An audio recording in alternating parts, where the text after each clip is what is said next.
What's up? What's cracking? Who am I? Y'all don't know. Don't even pretend to know. A lot of times I don't even know. One thing I do know is that I'm a product of my own experiences and memories. Let me tell you a little something. I was born and raised in Las Vegas, Nevada, in a poor family, raised in the projects.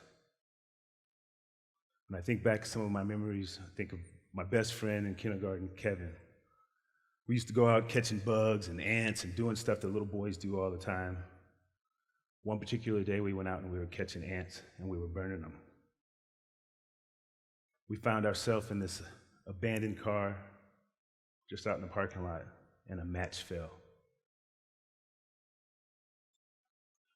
That car caught on fire so fast, we ran. Man, we ran.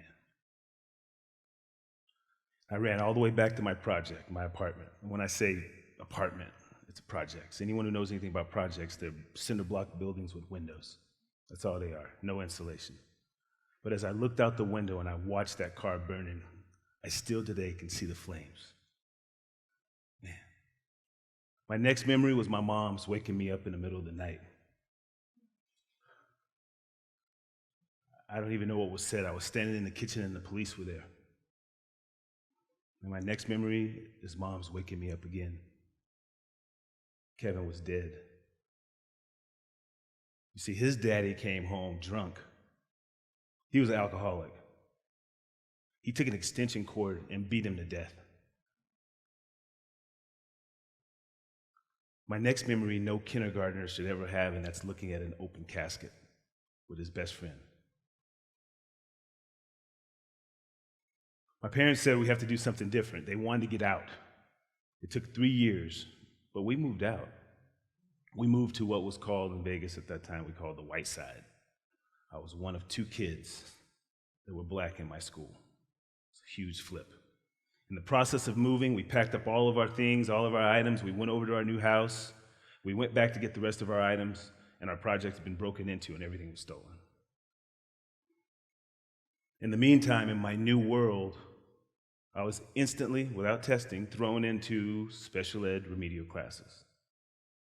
I still to this day can see that classroom. I was the only one in there.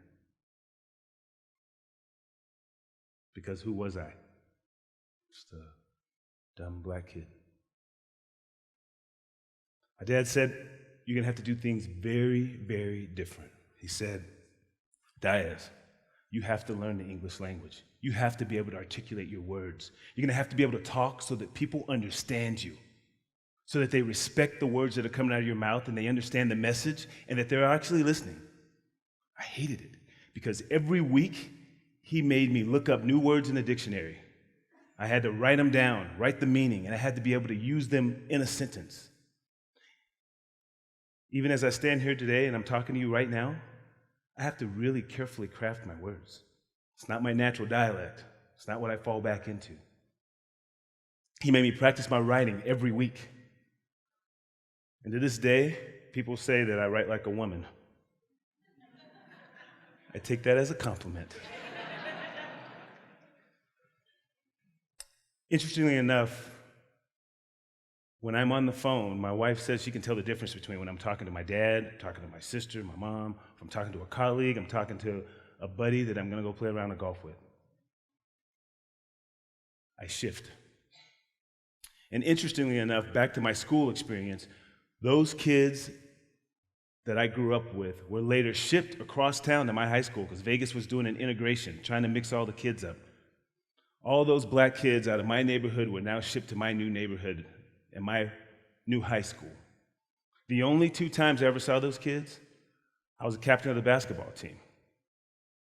So in the basketball games, there was a whole section of black kids cheering for me. Regular black kids, gang members, the biggest drug dealer in the school, my cousin, he was in there. My school was 60% Mormon, so the rest of the kids were white. And oftentimes they say, Diaz, how do you know those kids? I went to school with those kids. I grew up with those kids early on. And the only other time I saw them is if I went over to their hall, where they all were in the hall where all their classes were, because that's who they were seen to be. You see, perception is reality.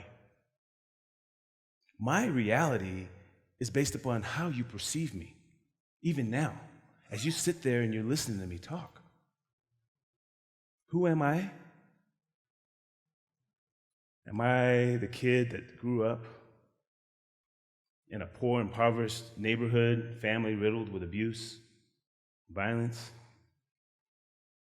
Am I someone who was pulled over numerous times because of the color of my skin? That's called a DWB, driving while black. A lot of you guys won't experience that. Am I someone who served on President Bush's New Freedom Initiative, advising for cultural and competency on the Diversity Network in Washington, D.C. for 4 years? Am I a community leader? Have I coached many teams?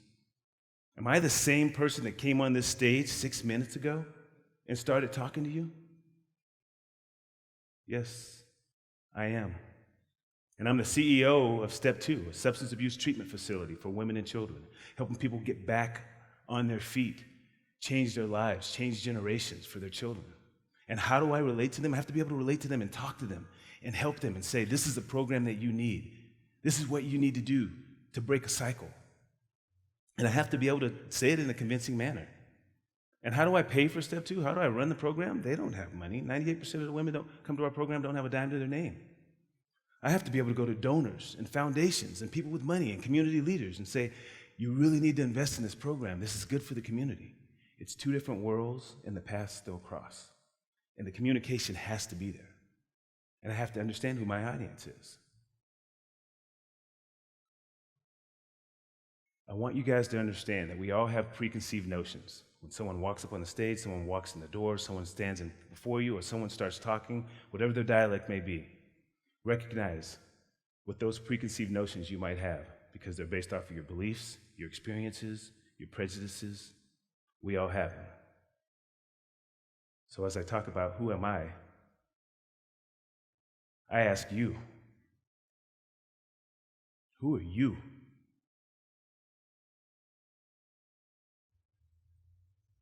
What is your reality? And who are you going to be?